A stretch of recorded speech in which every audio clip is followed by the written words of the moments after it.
Hi, I'm Lâm and I'm a 12th grader in Hanoi, Vietnam. And I'm currently working on the Polygens program where I research and do some learning on the AI and also machine learning models and its application to the agriculture sector. Specifically, I am working on a neural network model that it used to classify the soil texture. So today I'll be walking you guys through the working principle and also the mathematical foundation of neural networks. Right, so let's begin. So a neural network has its names to its resemblance with the neurons network inside our brains.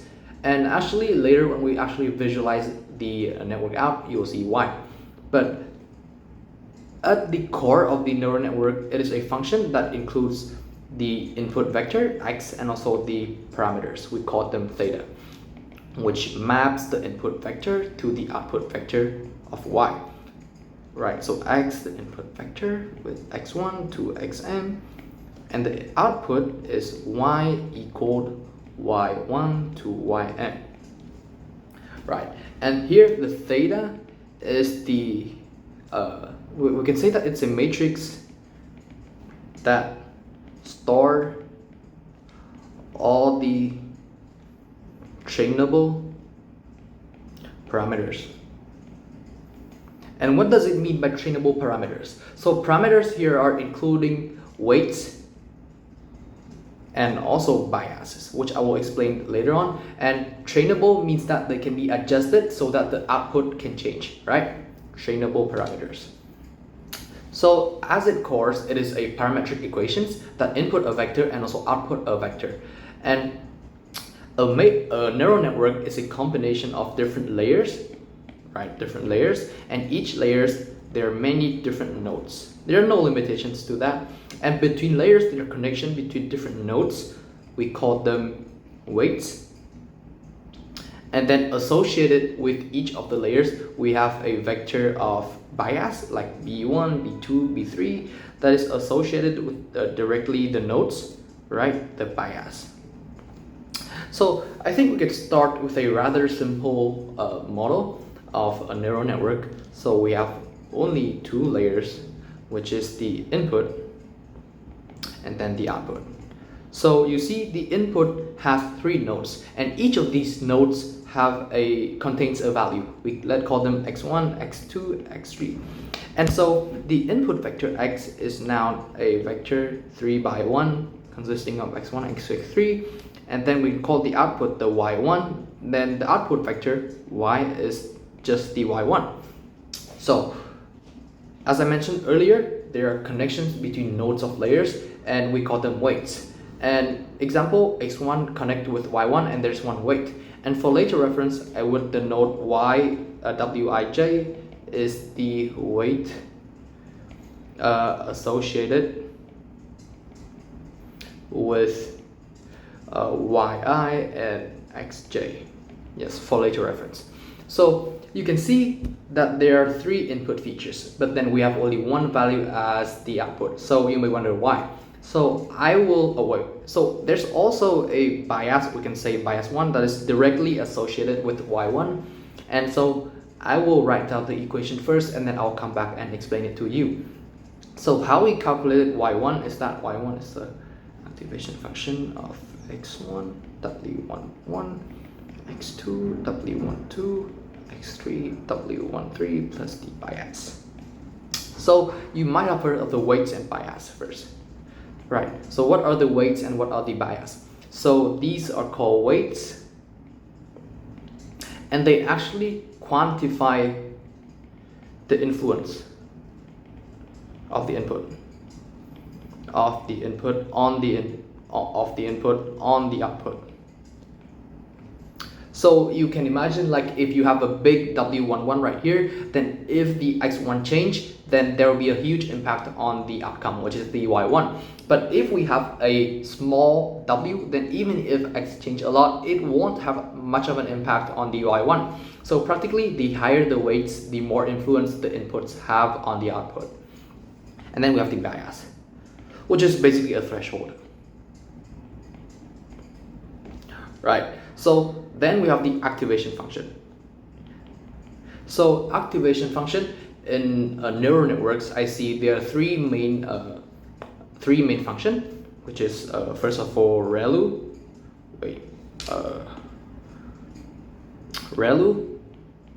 of x, which is equal the max of 0 and x. Then we have the tanh of x, which is equal e times x, e plus e negative x. Then finally we have the sigmoid function, which is what I'm going to be using, which is 1 over 1 plus e to the power of negative x. And right, so you see that the similarities between these functions is that they are all non-linear. So if you look back at the x1, w11, x2, w12, you see that it's a linear combination, a combination of different linear equations, and the result of such addition is also a linear function. And in the real world, not every relationship is linear. And if you want to model and also to learn the complex relationship, you have to introduce a non-linear function, factors into your model. And that's why we have the activation function. Yeah, so practically the whole point of the activation function is to introduce a non-linearity into your model that helps it learn the non-linearity and later applied it to model complex problems. Right, so once we learn how a basic feed-forward model works by performing calculations and then output a value, then we can start to generalize the model. So we can increase the number of layers and also increase the number of nodes in each layer. So let's move to a more complex one. Right, so we have 3 layers right now, which is 1 input, 1 layer, and then we have an output. And right now you see that there's we can say that the input is x1, x2, x3, and x4. So the input vector is x1, x2, x3, x4. Right, so we call the next layer A1, A2, and A3, and the final layer Y1 and Y2. So with what we already know, so we can easily calculate A1, A2, and A3. And then once we have the value of A1, A2, and A3, we can then calculate the value of Y1 and Y2 through just linear combination, activation function, and also some addition. Really easy.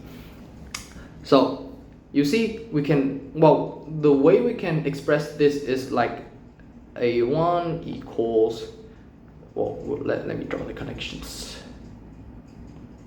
Right, A1 is equal the activation function of x1 times w11 plus x2 w12 plus blah blah x3 w13 plus x4 w14 plus the associated bias, which is b1. A2 equal activation function of x1 w21 plus x2 w22 plus x3 w23 plus x4 w24 plus b2.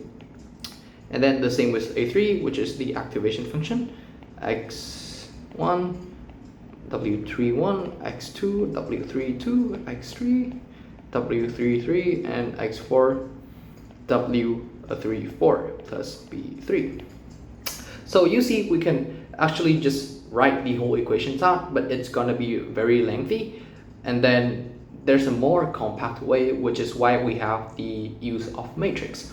So we can say that the A, which is the A1, A2, A3, equal the activation function of the matrix multiplication, W x plus B. Right, so W here is practically the weights matrix, which is W11, W14, W31, W34, which is R3 by 4. And then X, which is the input vector, we already know, X3, X4. And then the bias vector, which is B1, B2, and B3. So we can see this is a more compact way we can actually express the column vector of A. And then the same with Y. Y equal activation function of, we can say W2A plus X2. So that's how we feed forward the values and compute the final value. Yes, so now that we have both have an example of a basic and also an extended version, we can start to generalize the whole network. Right, so imagine you have blah blah blah, then we have this network, a lot of layers, right? Right, layer 1. Wait, this is not layer 1, we can call it the input layer. Then layer 1, then layer n, and then finally the output. So you see, from the input to the output, it is basically just a series of performing the calculations. So the output f of x is practically just L of n minus 1, L of n minus 2, blah blah blah, to L of 1 of x, where L of I is basically the matrix. Li of x is the weight matrix of I times the x at, and then plus the what is it, the bias vector at the y layer. So practically this is a generalized neural networks, right? And then once we calculated it, then we have the y hat, which is the f of x, which is the predicted value, predicted output. And then we have the y, which is the true output. We can also call it ground truth.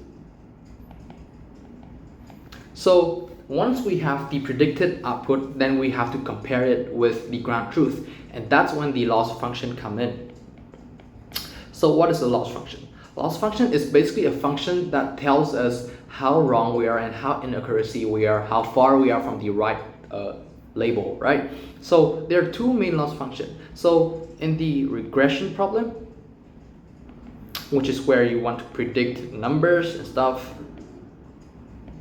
then the loss function of y and y hat equals the norm of y minus y hat squared.